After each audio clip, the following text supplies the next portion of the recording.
Hello everyone, it's World Cancer Day again. I'm going to be reading my message today. You'll understand why. I've got brain fog. And I hope you don't mind because I won't remember everything otherwise.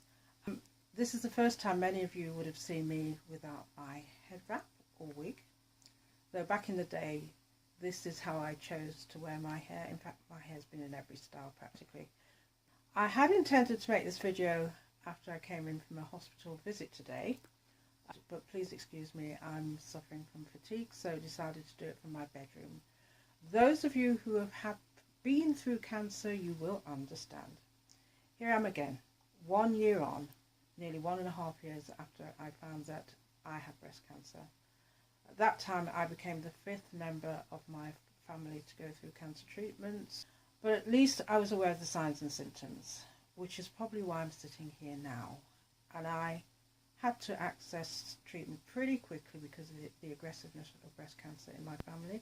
Had to start within a week, practically appearing. I have championed the reduction of cancer inequalities in the world, basically, for over 40 years, and have witnessed the rapid increase of cancer rates in the ethnic population in the UK, where many in my generation had no experience of cancer before the sudden loss of elders to the condition. It is expected, and I've heard this so many times, and I just wanted to bring it out again, that by 2020, 70% of the global cancer burden will be in developing countries, in poorer countries mainly, many of which are not prepared for cancer, simply don't have the resources. I have been an advocate for many people, patients, carers, and this includes accompanying some to hospital, as I did today. My phone has been ringing off the hook, even whilst I've been off sick. I should really turn it off. Everybody says rest, rest, rest, but sometimes I just have to get out of this bed and just go help someone. Lately, because more and more black and ethnic people are suddenly finding themselves at the end of their lives on their first visit to the cancer centre after the diagnosis. I must say, for many around the globe, 2020, when 70% of the cancer burden is supposed to be in the developing world, must feel like it's already here.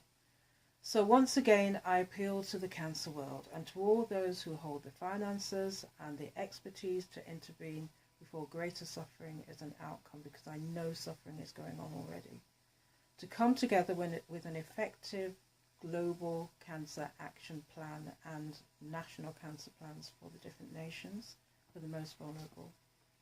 There are many countries that do not have the income to provide conventional resources and conventional therapies, and some who may not desire that. So I encourage more research into complementary and promising traditional treatments. I also appeal for those who are aware of the work the Emily Cancer Community is the organisation I founded as a result of losing my mother and twin sister, to continue to run. It's doing in the UK to donate to a worthy cause. I'm not a fundraiser. In fact, I hate that side of it. I would have done this for no other reason than to help save lives. But we do need to raise funds now, and I really am serious about appealing for that now.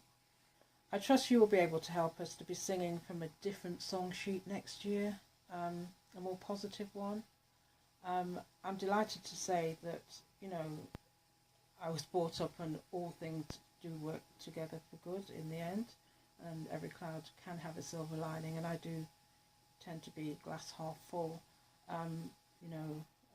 Most people will know about Robin Hood in Nottingham, and the story about that was about actually championing for the poor, even though some may not agree with the way he did it. Really would like to see more women being helped, because we focused on the men for quite a while, and we do still need to. In the UK, black men have the same cancer rates as the indigenous population, which we don't expect to see in this country. But we are losing black women. So please, please, please help us to help you.